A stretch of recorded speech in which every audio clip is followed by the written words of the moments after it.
The sons of God saw that the daughters of man were attractive, and they took as their wives any they chose.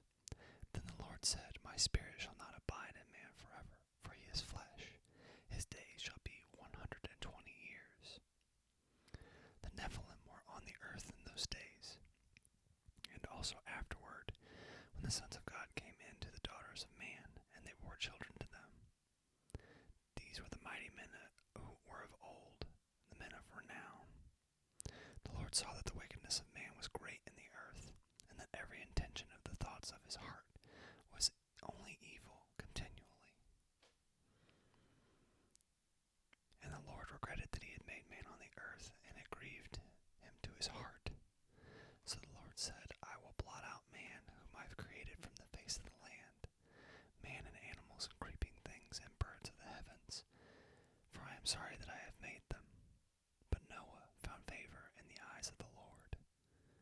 These are the generations of Noah. Noah was a righteous man, blameless in his generation. Noah walked with God, and Noah had 3 sons, Shem, Ham, and Japheth. Now the earth was corrupt in God's sight, and the earth was filled with violence. And God saw the earth, and behold, it was corrupt, for all flesh had corrupted their way of the earth. And God said to Noah, I have determined to make an end of all flesh, for the earth is filled with violence through them. Behold, I will destroy them with the earth. Make yourself an ark of gopher wood. Make rooms in the ark, and cover it inside and out with pitch. This is how you are to make it. The length of the ark is 300 cubits, its breadth 50 cubits, and its height 30 cubits. Make a roof for the ark, and finish it to a cubit above, and set the floor of the ark in its side. Make it with lower, second, and third decks. For behold, I will bring a flood of waters upon the earth to destroy all flesh, in which is the bread of life under heaven. Everything that is on the earth shall die, but I will establish my covenant with you, and you shall come into the ark, you, your sons, your wives, and your sons' wives with you. And of every living thing of all flesh, you shall bring 2 of every sort into the ark to keep them alive with you.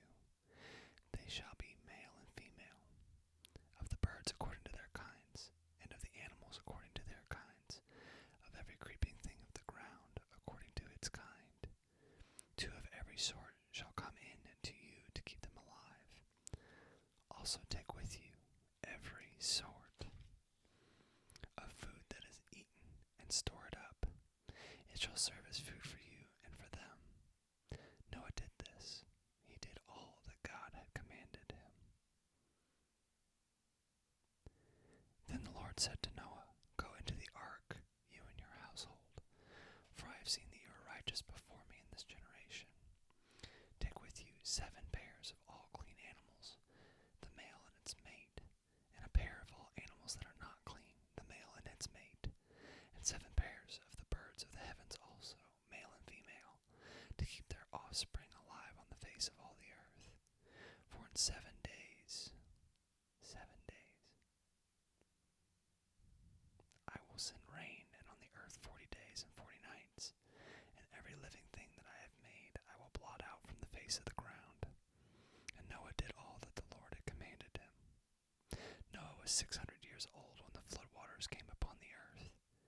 And Noah and his sons and his wives, and his wife and his sons' wives with him went into the ark to escape the waters of the flood, of clean animals, and of animals that are not clean, and of birds, and of everything that creeps on the ground. 2 and 2, male and female, went into the ark with Noah, as God had commanded Noah. And after 7 days the waters of the flood came upon the earth. In the 600th year of Noah's life, in the 2nd month, on the 17th day of the month, on that day all the fountains of the great deep burst forth, and from the windows of the heavens were opened, and rain fell upon the earth for 40 days and 40 nights. On the very same day Noah and his sons, Shem and Ham and Japheth, and Noah's wife, and the 3 wives of his sons with them entered the ark, they and every beast according to its kind, and all the livestock according to their kinds, and every creeping thing that creeps upon the earth according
description here says the mountains of Ararat.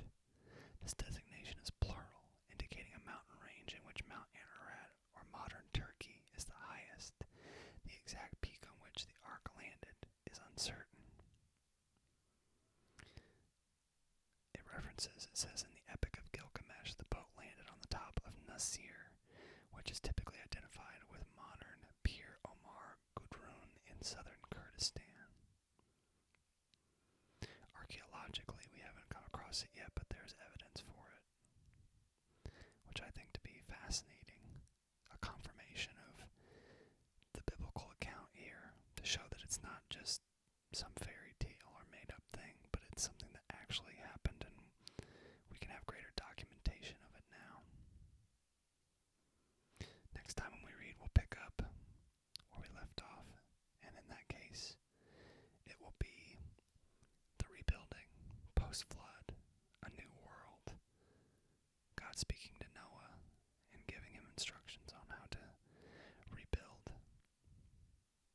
I hope you all enjoy this. I hope this is something that you find relaxing. And even if it's something that you don't necessarily understand as we read God's Word, I find that if I don't understand it immediately, oftentimes there will be times later in my life that something that didn't make sense then suddenly makes sense at a later point in time. So I feel like it's important to take God's Word, and even if you don't immediately understand it, engage with it. Tuck it away in your heart. It will serve a greater purpose down the line. I thank you all for joining me today. I don't take it for granted. There are so many great creators out there making great content, and the fact that you would take some time to listen to mine, it means a lot. If you have any commentary for anything you would like to see more of, differently, or less of, please feel free to comment it, and I'd love to have your subscription.